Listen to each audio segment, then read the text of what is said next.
धन्यवाद इंगळे सर. आजच्या महाक्रांती परिषदेचे प्रमुख उपस्थिती आयुष्यमान प्राध्यापक डॉक्टर सागर शेवंतराव जाधव सरांचा परिचय करून देण्याची जबाबदारी मला देण्यात आलेली आहे. सरांचं जेव्हा आम्ही परिचयाबाबत विचारलं तर त्यांचं म्हणणं होतं की मग माझा परिचय एवढाच आहे की डॉक्टर बाबासाहेब आंबेडकरांनी औरंगाबाद येथे स्थापन केलेल्या मिलिंद विज्ञान महाविद्यालयात एक विद्यार्थी आहे.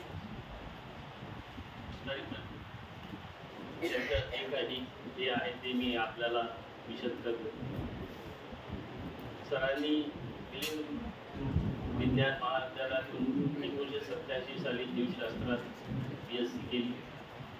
वनस्पती शास्त्रात 1989 साली MSc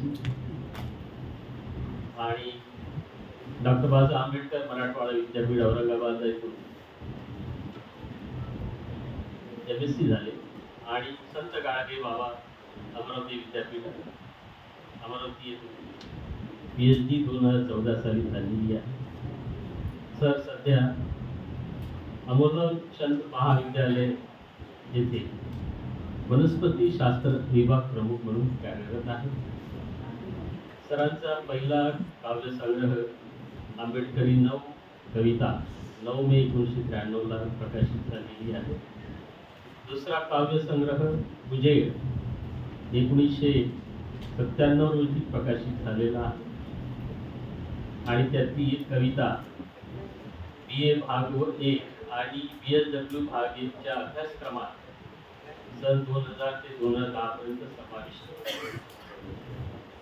सरांचा तिसरा काव्यग्रंथ महाकवी वामनदादा कर्डक चरित्र काव्य 15 ऑगस्ट 2008 रोजी प्रकाशित झालेला आहे. त्याच्या 2 आवृत्त्या निघालेल्या आहेत. सरांचा एक महाप्रकल्प आहे महाकवी वामनदादा कर्डक समग्र वाङ्मय खंड 1 ते 5 प्रकाशित केलेल्या सरांनी. सदर ग्रंथ PhDच्या 18 विद्यार्थ्यांनी संदर्भ ग्रंथ म्हणून नोंदविलेले आहेत. महाराष्ट्रातील 4 विद्यापीठांमध्ये महाकवी वामनदादा कर्डक अध्यासने स्थापन आणि मंजूर झालेली आहे. सरांना जिल्हास्तरीय व राज्यस्तरीय जवळपास 25 पुरस्काराने सन्मानित करण्यात आले आहे. मराठी साहित्याच्या जवळपास 20 ग्रंथांमध्ये समीक्षा, काव्यलेखन, वैचारिक लेखन, कथालेखन, 3 ग्रंथांचे संपादन, महाराष्ट्रभर बुद्ध, फुले, शाहू, आंबेडकर इत्यादी विषयावर व्याख्याने असे सरांचे मोठे आहे. तरी मी सरांना विनंती करतो की त्यांनी आपल्या यानंतर मी इंगळे सरांना